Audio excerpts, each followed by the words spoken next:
Hello and welcome back to Zenin Fanfics. Today we're starting part 14 of an exciting new series, What If Deku Was Kidnapped by Space Pirates? If you enjoy this video, please like and subscribe for more content. The story we're featuring is written by Beige Eclipse on Archive of Our Own org. You can find all the relevant links in the description, so be sure to check out the author's profile and say hello. Now, let's dive into the story. All Might wasn't at his dorm when Izuku finally had the chance to seek him out. But thankfully another teacher knew where he usually went on days without classes. It made sense that he would go to his old ship.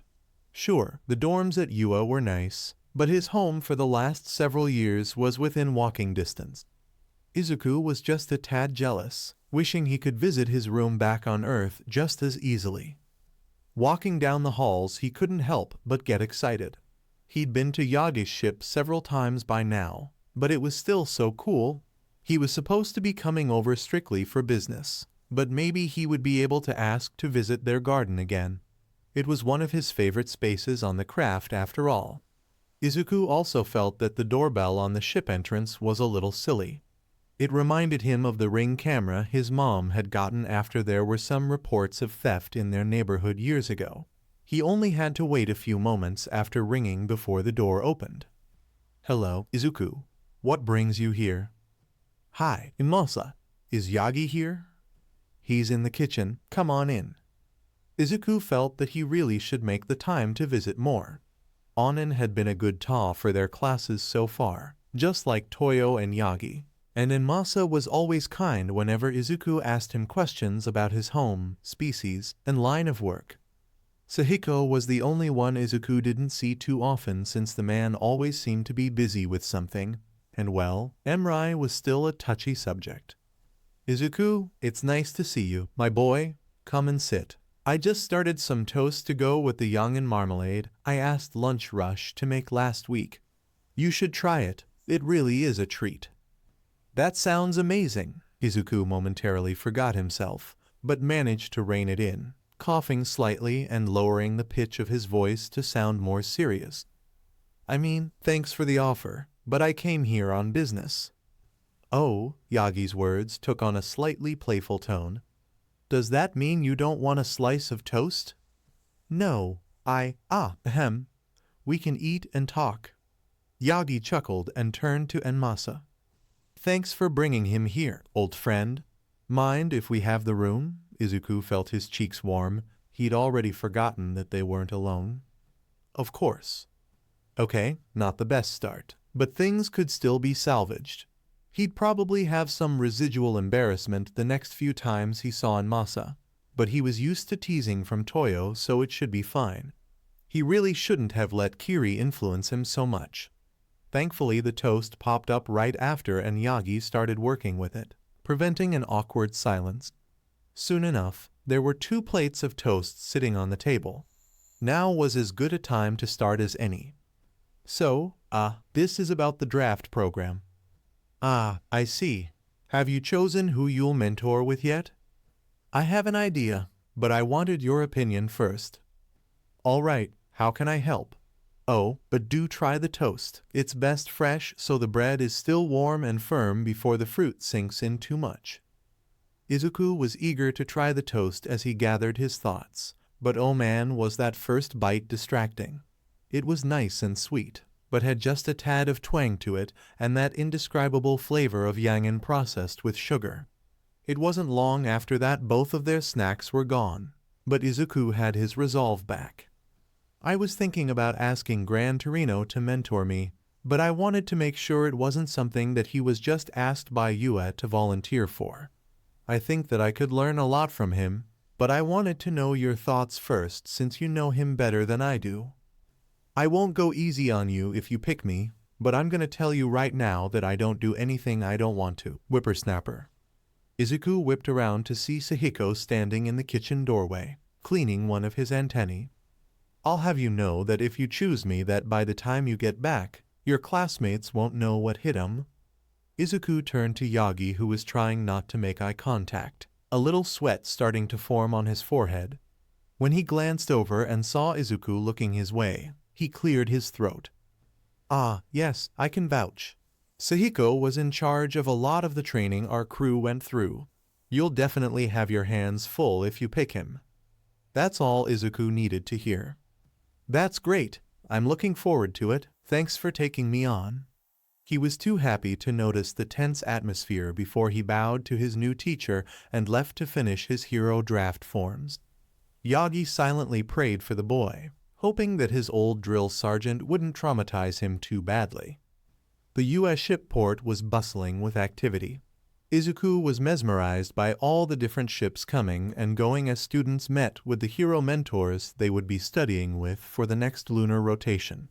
Izuku wasn't sure if he would be leaving with Sahiko, but they'd all come over as a class to keep things organized.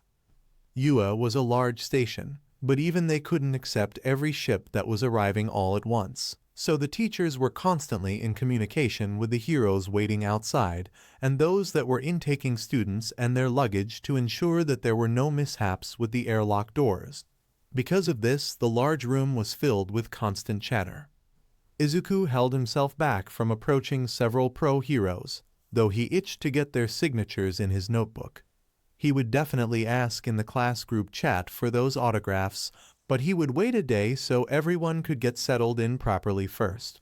He hoped that his classmates would humor his childish request and was thankful that even in space they had an autograph equivalent. Yo, Izuku, you see your mentor anywhere? Not yet.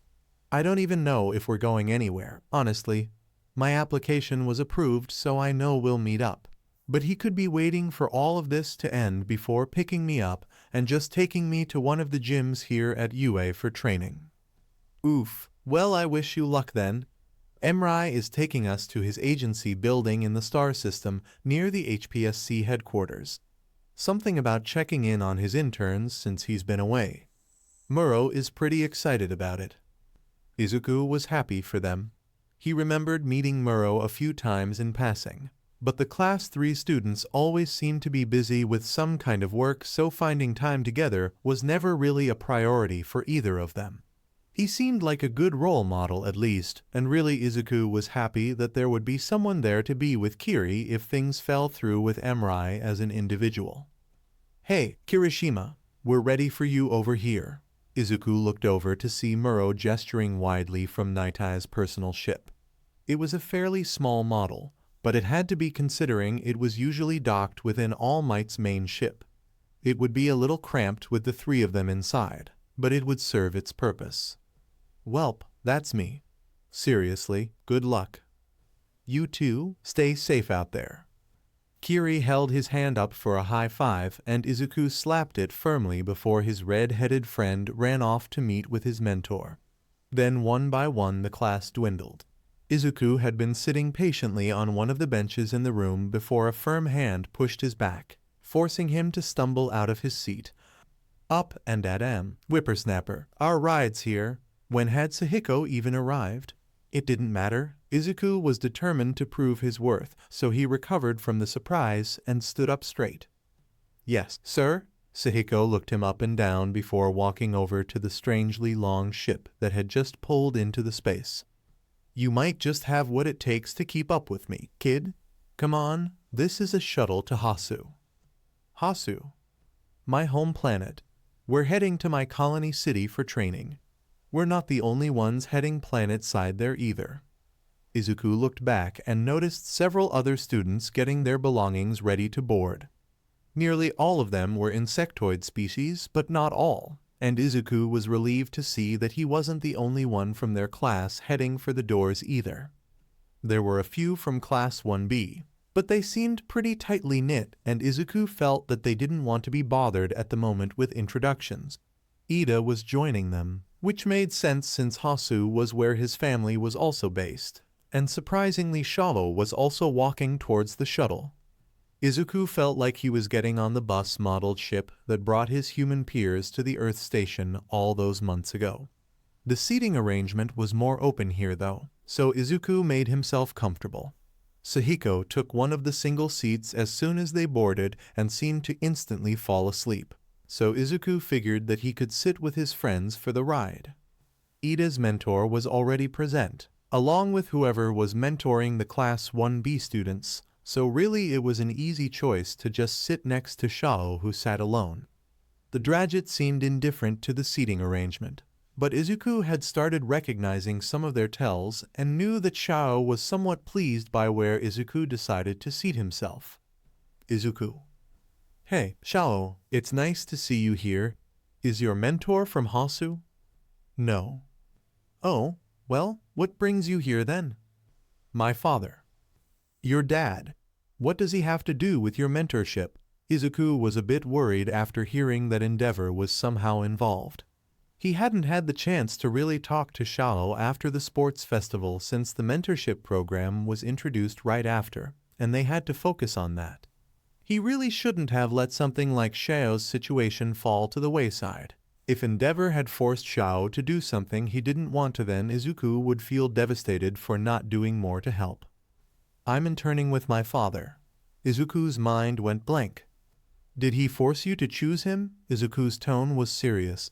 He had Aizawa's communication pad contact info on him, and he wasn't afraid to make a call. Aizawa was a teacher and a hero. If anyone could help Shao, then it would be him.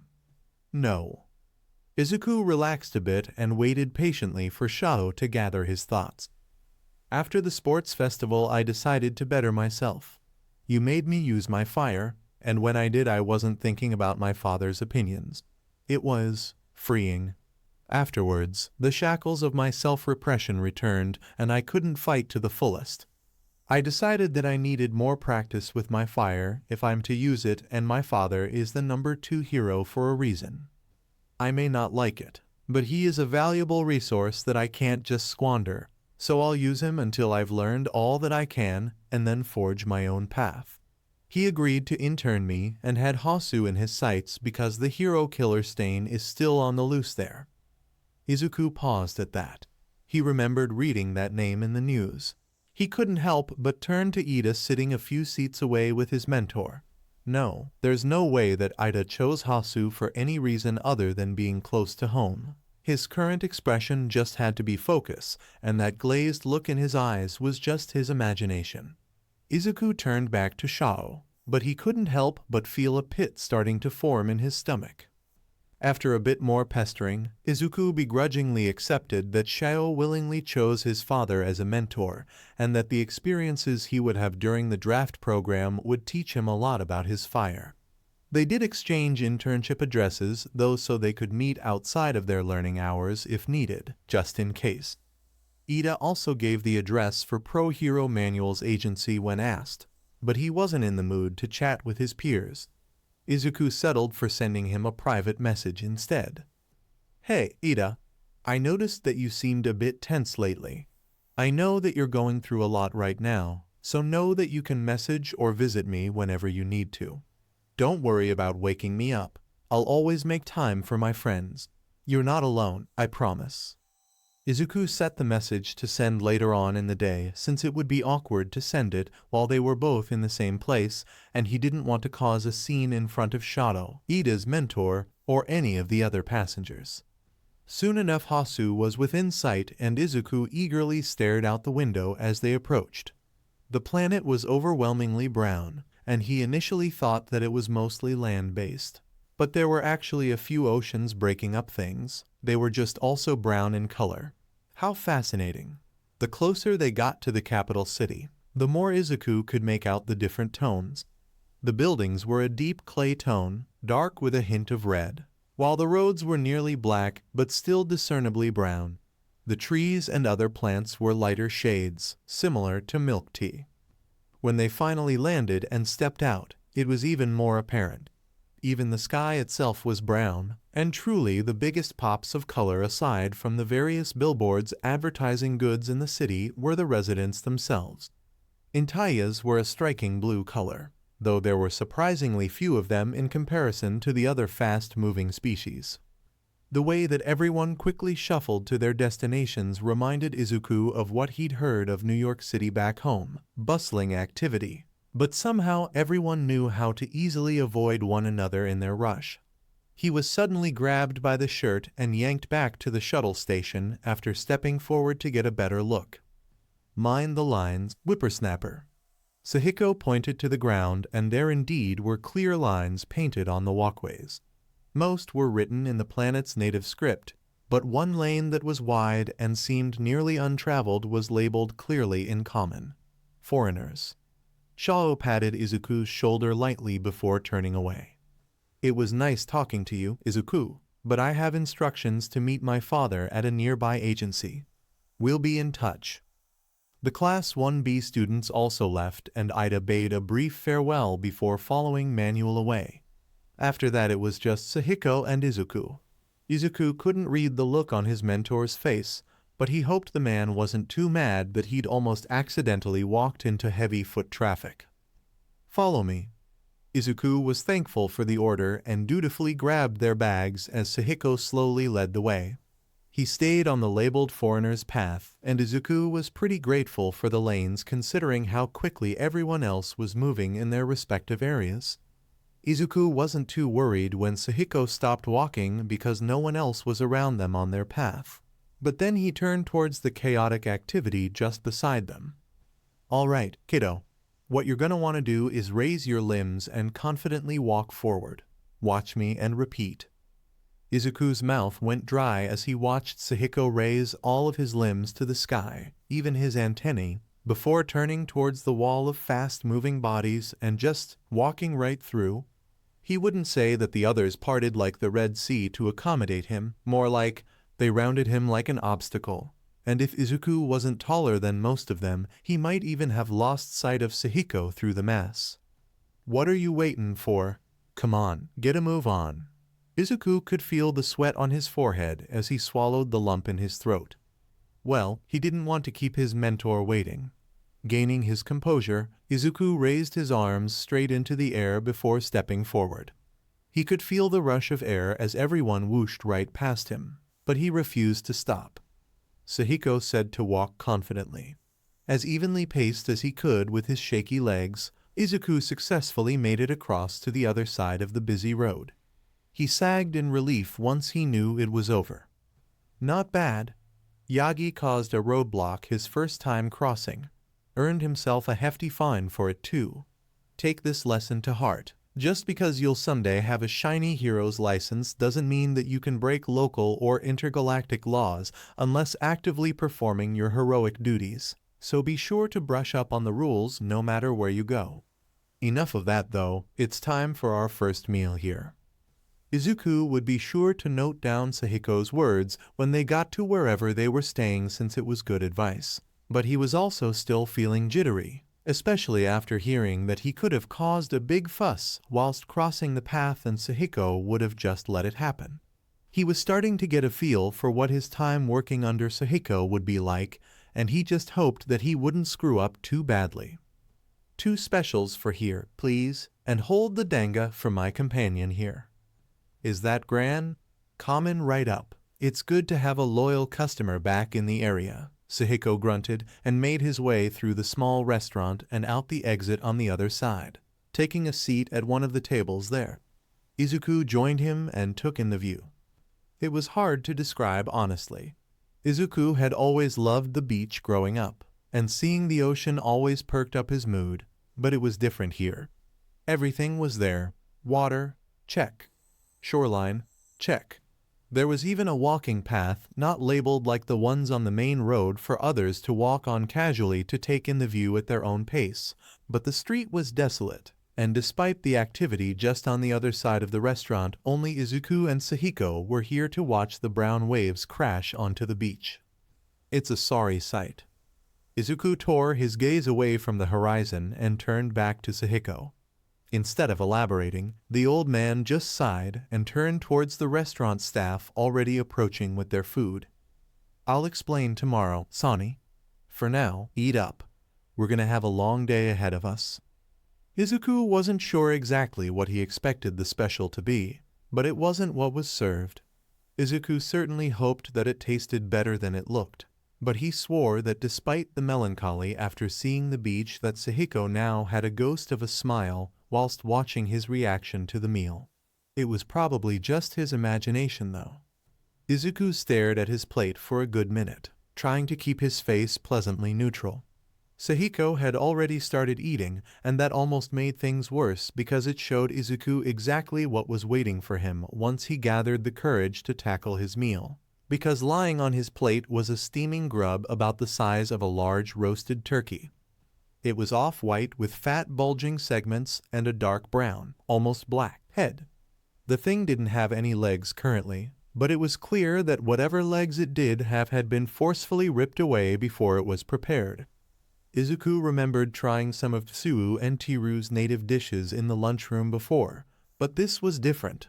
Tsuyu's favorite grubs were fried in the natural oils found on their home planet, and Tiru's were dried and more of a garnish for her salad-like meals. This was all grub, no side dishes to be seen, and rather than the crunchy golden brown crust one might see from most cooking methods, this had either been steamed, boiled, or some other method of preparation that allowed the skin to keep its soft, squishy, elastic form. Izuku had hoped that maybe, just maybe, the grub was similar to any other animal on the inside. However, Sahiko's gusto proved that this species was just similar to grubs back home as well. That is to say, gooey and slimy. The utensil provided was like a very large spoon with strangely sharp edges, but it was clear that this was optimal for what lay before him. What's the holdup? It took you whippersnappers the whole early cycle to pack. Then we had to wait until after the mid-cycle meal to start loading up and heading out. Hasu was the last ship to leave Yua, so we already had a late start, and I haven't been home in a while, so there's nothing waiting for us in the pantry. I'm treating you now, so get a move on. We need to head over and unpack before dark. Sahiko was right. It was also rude of Izuku to just stare at the food that was prepared by the restaurant owners. Eating a warm grub was probably better than eating a cold one too, right? Izuku hesitantly used his spoon to cut into the top of the grub, holding back any gags as he watched the goopy innards fill the bowl of his utensil. Much like the planet, the innards were brown, but there was a distinct green hue that made it look extra unappealing. It didn't smell bad, thankfully.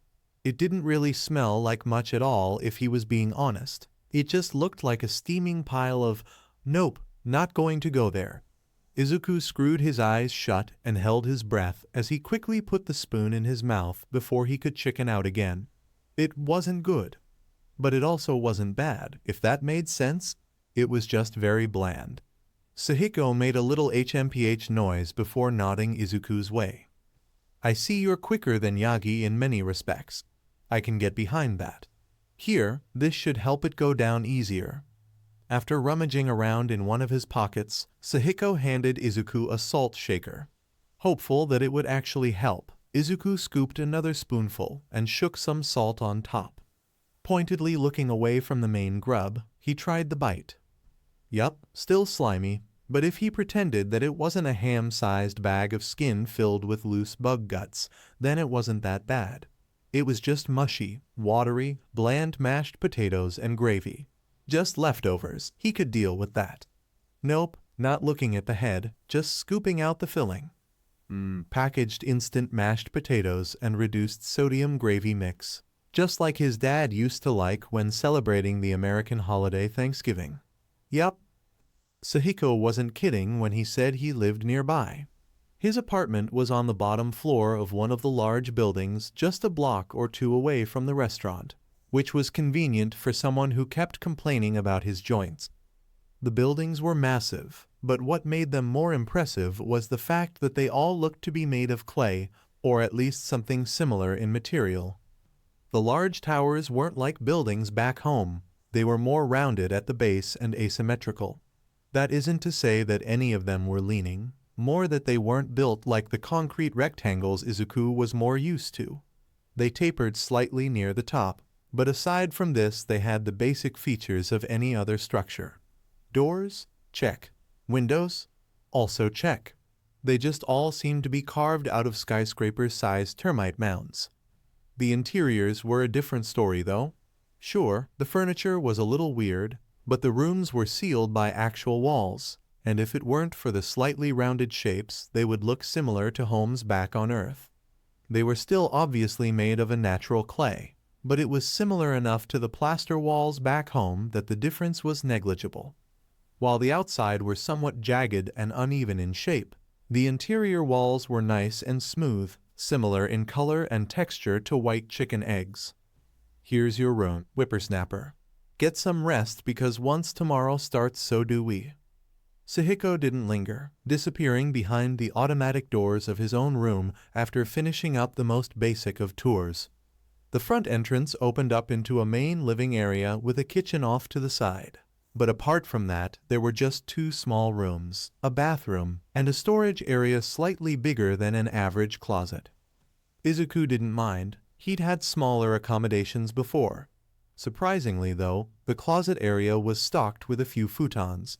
Maybe it wasn't super out of the ordinary given that Sahiko worked with Yagi, but there were several stuffed in the small space. They were also all from Earth if the tags were anything to go by.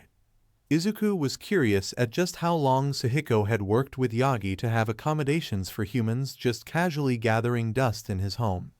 Before he could really ponder things though, his communication pad pinged. "Hello, Izuku. I appreciate the concern. However, you do not have to worry for my well-being. Please focus on your mentorship program at this time. I promise to contact you if I need anything in the future." The message to Ida must have finally been automatically sent. Hopefully it didn't interrupt anything. "All right, I trust you. I mean it. You can contact me for anything. Good luck with your mentorship." The message was seen shortly after Izuku sent it, but Ida stopped responding afterwards. Izuku promised to leave his classmate alone. He knew how difficult family matters could be, regardless of what species you were. Instead, he got his things ready for the upcoming training he knew was in store. Each hero student was given a case with their hero outfit to carry. They weren't allowed to wear them in public unless their mentor gave them permission. But Sahiko had already said that if they were training or patrolling that they would be suited up. After the training at Izuku had submitted some alterations to his suit. He astutely avoided thinking of the other event that caused him to hand-pick some more mods to his original design. Like all hero costumes, his suit was required to be space-compatible. All Might still had his classic astronaut design, but Izuku didn't think that he could wear a tinted helmet all day long. As one of the first of humans allowed to freely show his face to the intergalactic community, Izuku would enjoy the freedom this provided for his suit design. He still kept a detachable mask to help filter out toxins and debris while out in the field, and he also had a hood that he could put on and take off. But aside from that, his outfit was mostly modeled after an efficient jumpsuit without covering much of his human physique. He'd confirmed that his utility belt was both comfortable and secure when he tried on the suit for the first time after its upgrade. Mei had insisted on helping with his suit after they paired up at the sports festival, and she definitely did a great job. She was super excited to add her flexibility regarding working with newly introduced species to her resume. Izuku had just been happy to have another person to talk to that knew anything about engineering. Kiri was smart, but he stuck mainly to the sciences. Izuku itched to get back into robotics. But with everything that had happened, there really hadn't been any time to put into that particular hobby. It was a shame, but Mei had graciously opened the doors to her personal workshop for him to visit any time. He smiled, remembering his time spent with her while admiring the fabric of his suit between his fingers. It was soft, but strong. Mei assured that it would be able to withstand several hits before tearing, a standard since unexpected fights in space weren't unheard of. He still had a hard time believing that his flexible hood had a retractable glass panel that clicked into his mask when sensing significant atmospheric changes. He'd actually nearly jumped out of his skin the first time Mei activated it, since he wasn't expecting the mask he'd previously been holding to magnetically attach itself to his face before the clear shield slammed shut in front of his eyes. Thankfully, his gloves were already on, since he didn't trust the early prototypes to properly capture his fingers without Powerloader taking a look at them first. Still, he was excited to get started. After confirming that all parts of his suit were present and ready to go, Izuku put his case away and settled into his futon. He wasn't sure exactly what training with Sahiko would be like, but he would work hard to keep up. This was a hero that worked alongside Yagi, someone known for his strength throughout the universe.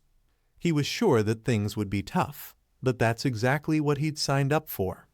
No matter what, he would give it his all. Just like the day before, the view from the beach showed brown waters and beige skies. The waves lapped lazily onto shore in what would have been perfect conditions for kids to play in. That is, if the beach wasn't absolutely littered with discarded exoskeletons. It had been hard to truly see from their spot at the restaurant.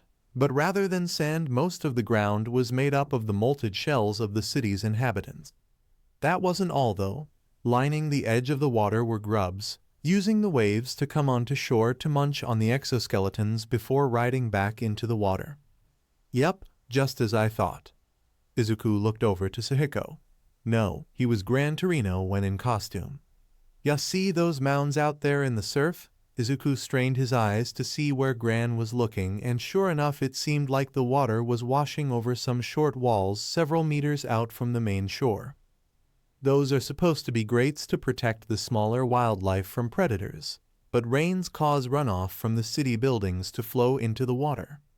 The silt builds up near the metal grates and adheres over time due to the natural adhesive used in our construction practices. After several full rotations, that's years for you humans, the walls build high enough to block the waves from properly reaching the shore. The critters you see here rely on the waves to bring them forward and back, and the tides also help pull our discarded shells into the waves where they can break down more naturally. This beach is so small that the city doesn't care about it, focusing more on areas of the city that actually get used, but it's still a dumping ground for the locals. Without strong waves, nothing will be able to reach far enough to break down these exoskeletons, and the only thing pushing the pile forward is the weight of more drop-offs. The little things are starving because of it, desperate to nibble on the nearest morsels, but the darn things are too big for them. If the waves were as strong as they used to be, the constant tugging of the water would help break them into pieces for the little guys to enjoy. But as it stands, the sad, flavorless grubs are all that'll be pulled from these waters until something's done to bring back balance. That's where you come in. Izuku felt sympathy for the beach, having known similar abandoned areas back home, but that last sentence gave him pause. Wait, what? Yep. You've bulked up since you were rescued, but you're still a scrawny kid. Every day we're going to come out here and you're going to trudge out and get rid of the muck that's clogged up the protective grate. Izuku looked out into the water and back to Gran. Well, I gave you your assignment. What's the holdup? Izuku didn't have to be told twice. The water was fairly shallow, barely coming over his waist, but while the temperature was nice, the color left much to be desired. It smelled fine, so Izuku hoped it was just the dirt and silt he was wading through. One would think that brown water would seem murky, but to his surprise, Izuku could actually see his shoes on the bottom, easily avoiding all the small white grubs swimming below the surface. He'd thought that they'd had feet before, but as it turns out they were fins instead. He wasn't sure how he felt about this recent development. After reaching the grate, it was clear what the problem was. There was definitely a thick layer of fine silky mud caking the bars. Izuku would need to have Mei add some kind of retractable shovel to his tool belt. It would be great for rescuing those covered in debris, but also for situations like this. As it was, Izuku was forced to use his hands to scrape away at the bars. The mud fell away in clumps, but it felt like nearly no progress at all considering how far up the pile had built around the grate. It seemed like an impossible task until Izuku felt something. Initially, he thought it was some curious creature taking a quick toothless nibble at his hand, but after reaching back to shovel away more mud, he realized he could feel suction. It was weak, but it was there. The silt settled fairly quickly, and written in both common and whatever the native language was a label. Environmental siphon. The holes were small, easily covered by debris like the odd leaf or twig. But the silt was fine enough that once it was cleared away, the mud easily slipped through the bars. Izuku had already spent at least an hour bending over to try and toss mud away from the gate that this was both a relief to find but also slightly infuriating. Judging by the laughter he could hear from shore, this was a planned part of the exercise. I see you've found the drains. Go ahead and clear away 10 of those before we break away for lunch. Gran was lounging on a pile of exoskeletons when Izuku looked back his way. 10 drain, huh? He could do that. He'd be absolutely drenched in sweat, but it would get done way before lunch.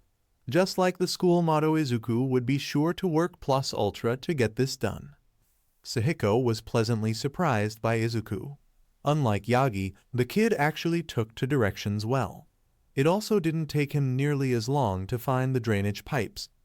There was constant flow from one side of the city to the other to help supply the main construction zones with fresh silt. These grates were organized extremely efficiently, allowing for the protection of the grubs and larvae that made these shores their home, whilst also helping to fill the mud stores used to rebuild structures after rains. Some in the intergalactic community found their methods strange, but most species on Hasu were sensitive to the raw binding agents used in other common construction practices. Several poor workers found their joints had permanently fused before it was decided that insectoid species just couldn't work in construction outside of Hasu. The weather was mild enough here that the most that had to be done was slapping on a new layer of mud every now and again for better stability. It was a simple yet effective method that had served everyone well over countless generations. Most of the drains were kept clear so that dams like this one didn't build up and so that fresh silt could get to the holding tanks unobstructed. But unfortunately, little back alleys like this were neglected in favor of the more metropolitan areas. The residents suffered for it too. The grubs didn't get enough calcium from everyone's shells since they piled up away from where they could properly reach, which also made them less palatable and reduced the amount of calcium going back into the community. Those that could afford to eat at restaurants in other parts of the city did so, but those that couldn't were forced to resort to places like Gran's favorite hole-in-the-wall establishment.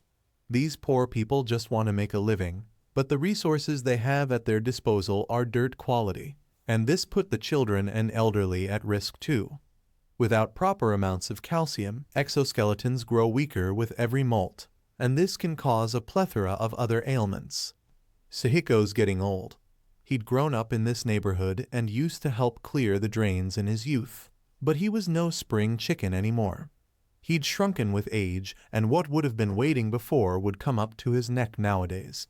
He still visited his home every now and again and used his hero license to bully the city into fixing all of the abandoned areas when he could, but they always did a lackluster job, and it wouldn't be fair to prioritize his own neighborhood over the others. That being said, he couldn't make Izuku work on all of those other areas either, so the tiny corner of the universe that he called home would get just a little TLC in the meantime. Izuku was a hard worker. Sahiko was definitely having fun teasing the little squirt, but even after getting prodded here and there, he didn't shirk his work. He could see the little ripples on the surface of the water where the drains were cleared away and allowed for proper drainage. Good job out there. As a thank you for your hard work, I have some pre-packaged human snacks for you. Opening the cooler they'd brought over for lunch revealed several packs of Lunchables. Initially, Gran was only going to offer one as a joke, but he felt that Izuku had suffered enough for the day. I wasn't sure what flavors you liked, so I ordered several in bulk. The fridge back at the apartment will be stocked too, so you'll always have access to these. I would get produce, but I'm no chef, and it can be hard to get plants through the planetary border. If you have any requests, let me know, but I knew for sure that these could get through. We'll be stopping by that restaurant for dinner after training every day, just so you know. Our little way of giving back to the community. Yes, sir. Oh, he liked this kid. Be sure to eat up. I'll go over the second part of training once you're ready to go. And depending on how well he took to things, then maybe he wouldn't prefer slinging mud for hours like Yagi did. You ready to start, whippersnapper? Izuku nodded his head, ready for anything. All right then. While you were out playing in the mud, I gathered a few exoskeletons for us to use. You have potential. Anyone with eyes saw that during the sports festival. But while you showed restraint when fighting your fellow students, it was clear that you were still nervous about hurting them. This training will teach you the restraint you so obviously want to learn. Izuku hadn't been expecting this. He thought that training would be geared more towards getting stronger, but he wasn't opposed to the idea that Gran was now presenting him. He was scared of hurting everyone, especially after he and Kiri had been given the green light to start lightly sparring with the others. Aizawa did his best to set their partners so that they could work their way down on the toughness scale, and it was training for their opponents having to fight those out of their league in strength as well. But even with Recovery Girl on site, it was a constant worry of his. I lined the inside of these shells with some silt and they're dry enough now to work with.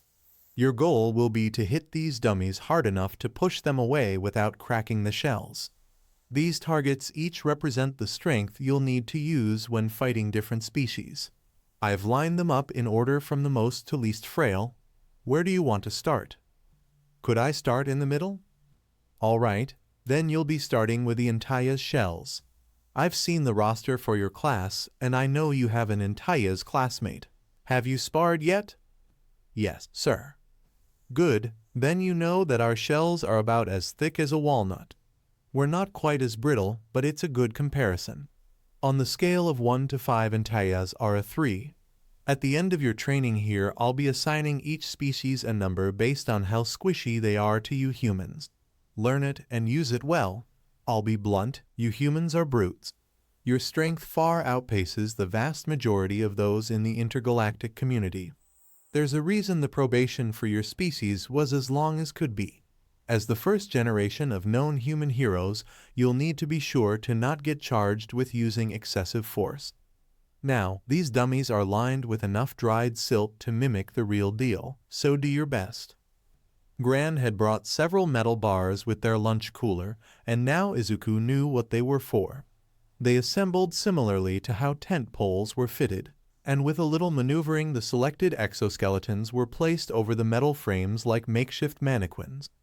Okay, Ida was fast, so it was always hard to hit him, but Izuku had gotten a few blows in before. The first few had dented his shell a bit, so Izuku had learned to back off. In theory, he'd already done this before. Okay, just breathe. Just give a quick jab, nothing else to it. 1, 2, 3, Izuku struck out and hit his target, but after wobbling a bit it stayed in the same position. Alright, Sunny, that was a good first try. This exercise is a balancing act. It's good that you're being conscious of your opponent, but if you don't fight seriously, then someone might get the upper hand on ya. It's important to know your own strength, but it's just as important to end your fights as quickly and efficiently as possible. I'll be lenient with you today since it's your first time with these targets, but starting tomorrow there'll be penalties for cracking these shells. Use today to figure out those hard limits. Izuku could do that. Gran had lined up several of each dummy, and Izuku had the green light to test his strength.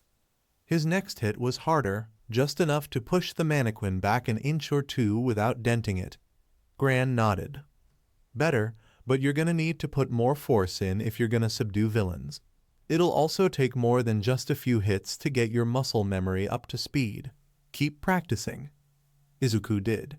He'd found his rhythm, and Gran had really done a good job in mimicking the weight and feel of a full-bodied Entaya's. Izuku could question it later when he wasn't practicing his boxing moves.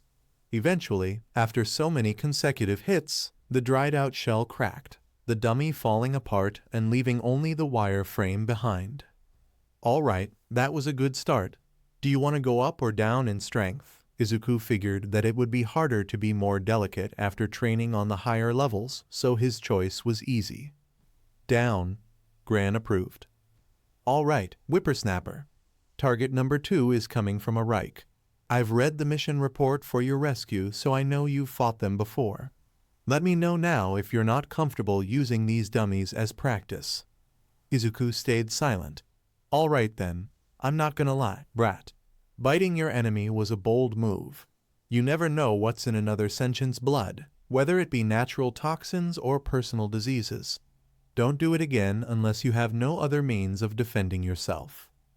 Izuku remembered wiping the purple blood from his lips and shuddered. Yes, sir. Gran stared his way for several more moments before continuing. I mean it. It's not just what can harm you, but what can harm others. Human saliva is highly corrosive to most organic tissue, and it houses tons of bacteria. You stopped yourself from biting all the way through when you realized how strong your jaws were, but that grunt still had to have his arm amputated afterwards. Izuku felt his heart drop, but Gran abruptly pointed his way and barked in his general direction. Don't you get all mopey about that. That grunt was professionally healed and fitted with a prosthetic once he was in HPSC custody. Afterwards, he was charged with several felonies, including the illegal and immoral acquisition of defly sprite feathers for trade on the black market and for other undisclosed purposes. There were numerous other charges under his belt, but your ability to defend yourself and others is protected absolutely under intergalactic law. You had every right to do worse, and yet you still held back when you realized your own strength. Count that as a win and use this experience as a lesson. Don't bite others. Yes, sir, he wouldn't. Unless he was in the most dire of situations, Izuku would keep his teeth away from villains. All right. I'm sure I've gotten my point across. Back to training. Reich shells are about as strong as pistachio shells. They're almost as brittle as them as well, which'll make this next task more difficult than your last. Consider Reich shells a 2 on our scale and pull your attacks back as necessary. Izuku already struggled with fighting Ida. This was a lot harder than it seemed. As protection for their nuts, pistachio shells seemed fairly sturdy. You wouldn't really be able to crush one with your fingers, for example. But when such a thin barrier was spread out across a larger sheet, this would get difficult very quickly. Ready to take his shot, Izuku stepped forward and hit the training dummy. It fell back, but a large crack formed across the chest area. The dried silk behind the shell helped pad things a bit, but not by much, unfortunately. And that right there would be considered the use of excessive force.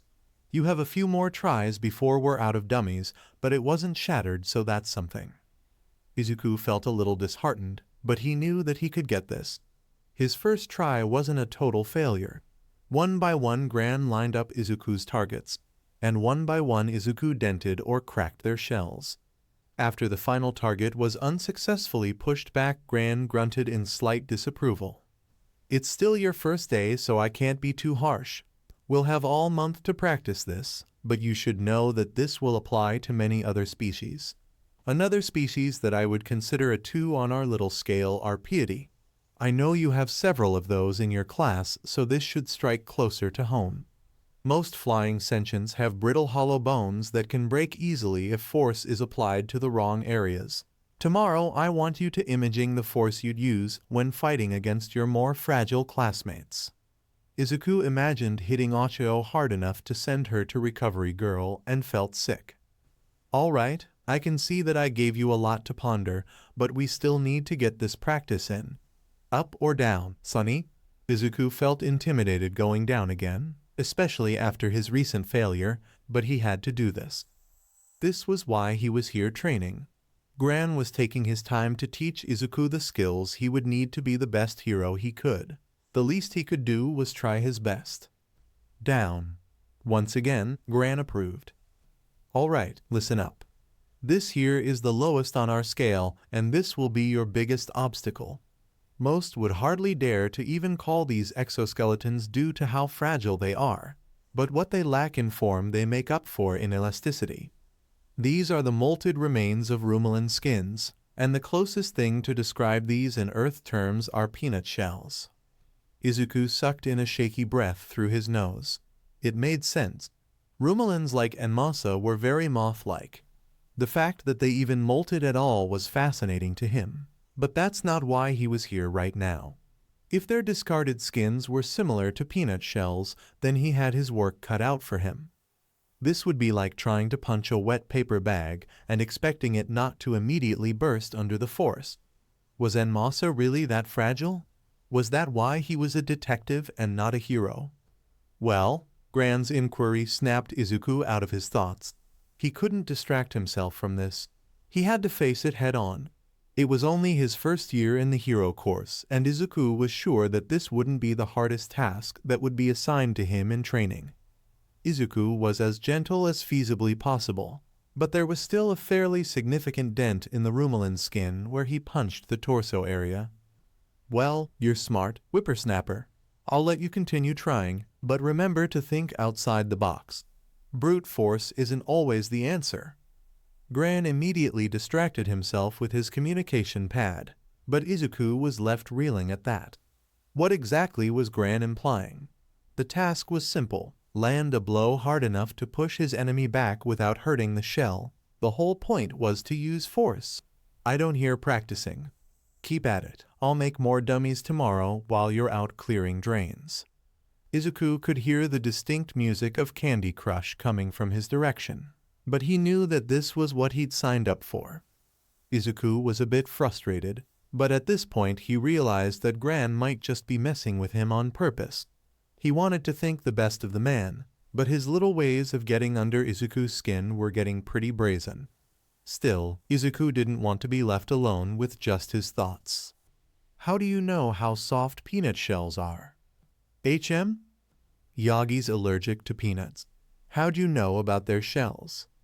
Yogi wasn't the only human I've ever worked with, you know.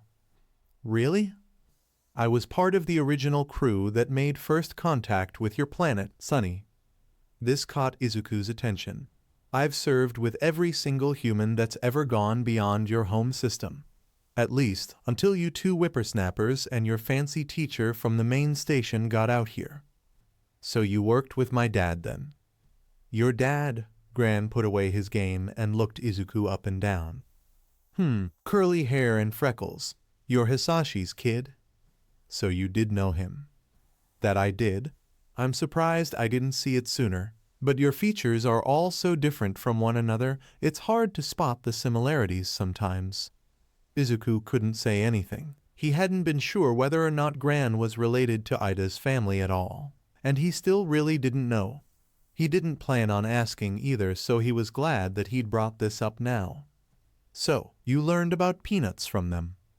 The quarantined area had a specific enclosed pod specifically for peanut butter because your father loved the stuff.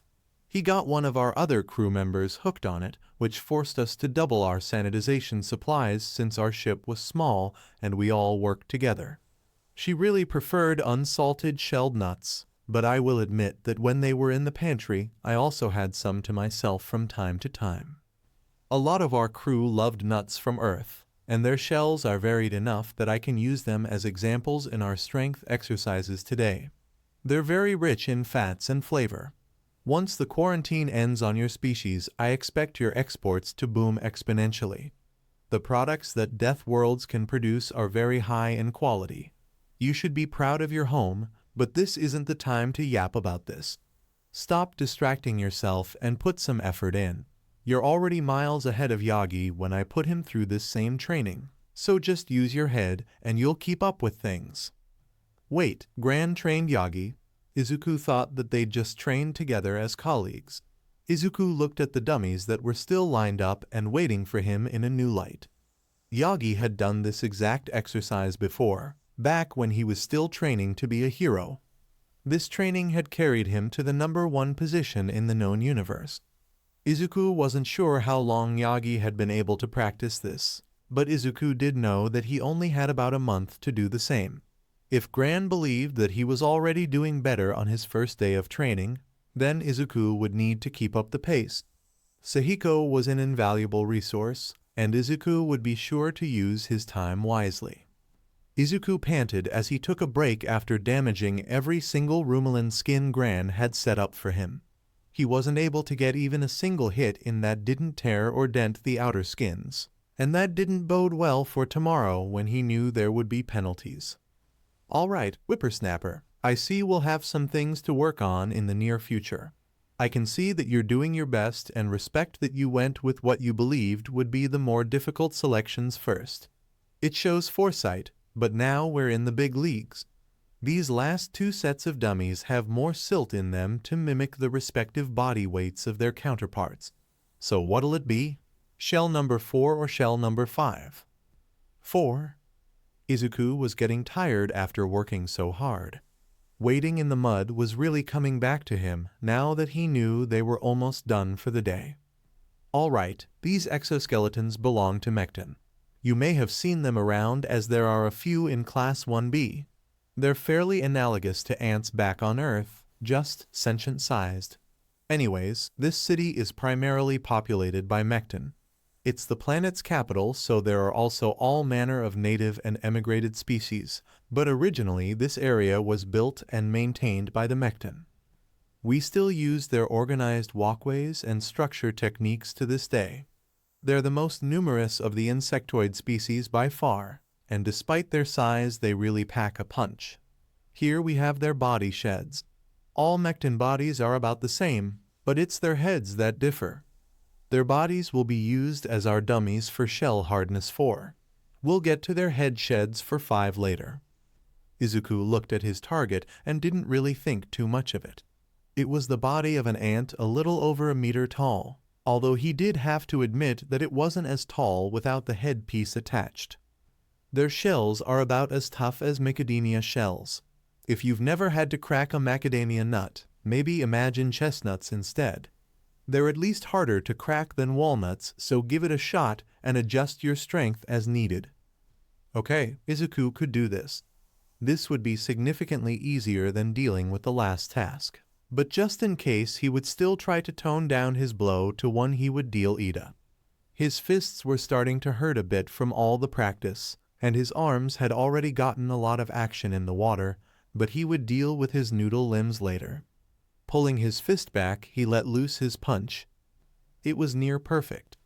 The dummy was a bit heavier than an Entei's, so it wobbled instead of moving back, but he had it by the second blow. It was such a relief after failing so much with the last few shells that Izuku felt himself getting into it. Energy that had previously been sapped from his form returned, if only for a short while, and only after pushing the dummy around a bit did Gran interrupt him. All right, save your energy, whippersnapper. I see that 4 is your comfort level. We'll remember that for later, but I'm not surprised.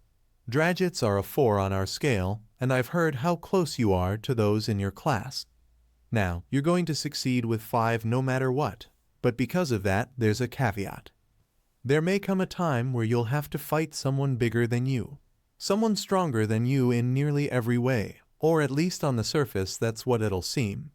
Your goal for the end of training will be to surpass level 5, to break your previous limits and know how to crack a tough nut, so to speak. Yes, you'll need to keep your strength in check as a hero employed by the intergalactic community, but you should also take your own safety into consideration. Maybe your opponent is a wall of debris from a building collapse. Maybe you'll get stranded on an uninhabited planet and will need to protect yourself from the wildlife. Whatever the case, there are beings stronger than humans, despite what many may believe, and the goal of my training is to give you the tools you'll need to survive. Now, do you think you're ready to take on the challenge? Yes, sir. Good. Now let me explain. These are Mechton heads, but not all Mechtons are built the same. Each colony has specific tasks for the different members that are born, and one's task is generally set at birth based on the structure of their head. The hierarchy is similar to most Earth ant colonies, with a queen residing at the top. Some workers will spend their days working on the grand city infrastructure, repairing any buildings that break down in the elements or expanding as necessary. Some work in sanitation, removing waste and keeping things tidy. The group we'll be using are those used in protection, the warrior class if you will. Their heads are by far the biggest and toughest in any colony, though the warrior class has several subgroups as well. Regardless, your goal will be to crack at least one of these exoskeletons before the end of your training here on Hasu. The closest analogy I could think of from Earth would be coconuts. Wait, what? Izuku couldn't help but interrupt after that. I know, coconuts technically aren't nuts. Wait, no, that wasn't the point. Gran expected Izuku to get strong enough to punch through a coconut in 1 month. Gran seemed to sigh at Izuku's expression. Look, if you'll allow me to finish, we can get started. As I was saying, the closest analogy to their strength is a coconut from Earth. Specifically an older coconut like what most Earth films depict in most films. Older coconuts don't have the same thick protective coating that the younger produce have. I will say that while some Mechtin heads are as tough as the real deal, most are slightly weaker than what you might find in a regular supermarket. You'll just have to give it your all, but take a practice swing first to see where you stand. When I feel like you've done enough, we'll finish for the day and head out for dinner. Izuku looked at the variety of Mechtin heads available for him to practice with. The fact that there was only one of each subtype prepared for practice showed how strong Gran thought they were, which did not bode well for Izuku's hands.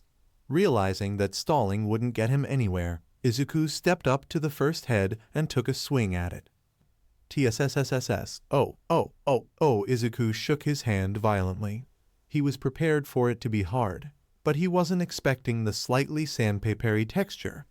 Checking his knuckles, he saw that the skin was a bit raw, but thankfully nothing had scraped past the first layer. Note to self, punch it head on. Don't try grazing the side to test things out. Always inspect your opponent. Whippersnapper. Minorics are mostly categorized as 5s, though it depends on their outer shell. Some of their shells aren't pleasant to the touch. You'll have to fight unpleasant opponents sometimes, so here's your opportunity to show your resourcefulness. I'll be over here if you need me. Resourcefulness. That word stuck out to Izuku for a moment. He did have resources at his disposal, didn't he? He'd been using his bare fists for his earlier tasks since he wasn't sure whether or not the gloves to his suit were waterproof. But now was a great opportunity to test them out for combat purposes. Picking them up from where he'd tossed them in the sand earlier, Izuku put them on and tried again. Yup, the head was still just as tough, but at least he wouldn't wear his hands raw now. That probably wouldn't have been very sanitary whenever he continued working in the water to clear drains again. Gran was a tricky one. Sure, right now he looked the part of the lazy mentor, playing Candy Crush off to the side, but Izuku was trying to read in between the lines now. Had he already missed anything while he was frustrated earlier? He didn't know, but he was sure that Gran would try to subtly drive him in the right direction. For now, he focused on trying out each of the heads, which were more difficult than the others since they were mounted on top of the Mechtin body models from before. Not only did this make them heavier, but where they were placed made them top-heavy and awkward to hit. After a while, Gran closed his game. All right, it's about that time. Help me pack up the bars. Izuku knew that he wouldn't have been able to get it on the first day, but it was still disheartening. So far, he'd only been able to successfully conquer 2 out of the 5 categories. Maybe it was just because he'd already had experience fighting classmates that fit those strength categories, but it still left him feeling like there was so much left to accomplish. I know you're tired, but look on the bright side.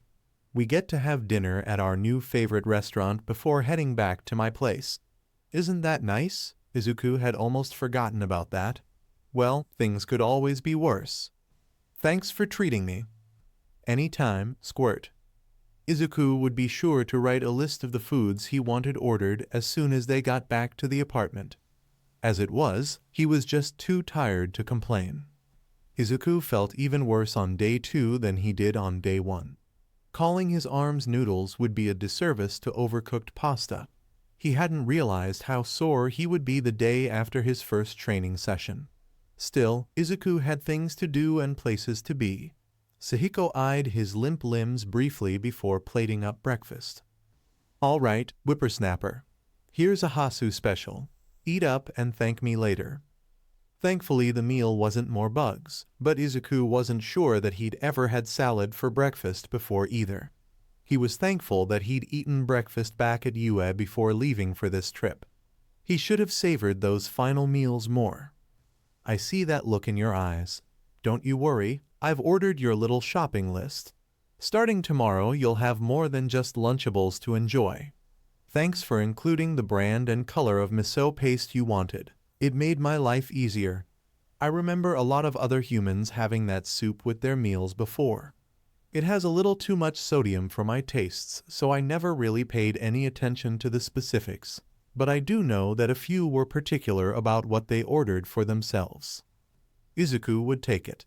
If Sahiko could order rice and miso paste, then he would be happy. A little more chipper, Izuku started eating his meal. Interestingly, it was a flavor that Izuku was having a hard time describing. It was definitely a salad, but rather than dressing there was a fine powder on top. The powder was fairly savory, but still mild somehow. It wasn't bad though, and it was certainly better than nothing. All right. Whenever you're ready, get suited up so we can head out. Izuku wasted no time. The sooner they got moving, the sooner they would get back home to rest up some more. Izuku knew that the extra time that was skipped at the end of his first day of training was for whatever penalties Sahiko had in store for him, so it was better to just bite the bullet and work as efficiently as he could while he still had the energy. It wasn't until they were actually at the beach that he realized he just carried the lunch cooler over without breaking a sweat. Now in hero costume, Gran patted his back, chuckling once he knew Izuku noticed his lack of fatigue. Breakfast had a very special mineral blend native to Hasu in it. Our planet may be brown, but brown is the base of life for most of the universe. No matter where you go, the ground nearly always has the same function. Soil fuels life whether others want to acknowledge this or not. Plants, animals, and sentient beings, they can be whatever color they wish, but it always comes back to the source. Some may mock our beautiful brown planet, but we take pride in our home and its resources. You don't have to worry about any side effects, it's all natural. After our little walk this morning, the soreness in your muscles should have disappeared. You're in charge of your own motivation, but at least now you should have the energy to back it up. Now go clear out about 20 drains. Spread them out like you did yesterday. The better you clear them, the better they'll be able to suck up the nearby silt and make your job easier tomorrow. Izuku didn't have to be told twice. Still trying to be on the careful side, he left his gloves in the sand before wading out to the grate, but he would be sure to put them back on before working with the exoskeletons later. The silt was smooth on his fingers and actually quite satisfying to watch disappear into the artificial current once the drains were cleared away. Gran was right too. Overnight, the areas around the drains Izuku had already cleared looked nice, the surrounding silt having been sucked in. These pipes must have been neglected for a long time to build up as much silt as they had. Sure, with a handful of drains cleared away, the suction in the pipes was slightly stronger, but once everything was clear it would equalize the flow. It would take months, if not years, for runoff sediment to build up to this point again. Izuku was starting to understand just how important these resources were to Gran and his people. It was amazing how quickly the silt was able to firm up and keep its form when dried outside of the water. If Izuku had molds for sandcastles, he might have worked on those in his free time. But he didn't exactly think that Sahiko's planet had beachside views before leaving for this trip, so he had packed accordingly at the time. That recovery powder was some good stuff though. Sure, there was still a whisper of soreness as he worked, but for the most part Izuku could focus on his task without the distraction of painful jello limbs. Gran had probably only used it so that Izuku would be safer while working in the water, but it was appreciative nonetheless. Izuku would have to ask him what that stuff was called though. Kiri would love it after his more intense workouts. Thank you for joining us on this journey through What If Deku Was Kidnapped by Space Pirates. We hope you found it as captivating as we did. A big thank you to Beige Eclipse for creating such an engaging story. Don't forget to visit their profile on Archive of Our Own org for more fantastic works. The link is in the description below. If you enjoyed this video, please give it a thumbs up, share it with your friends, and subscribe to Zenin Fanfics for more intriguing explorations into fanfiction and fantasy. Your support helps us create more content like this, and we love hearing your thoughts and suggestions in the comments section. See you soon in the next video.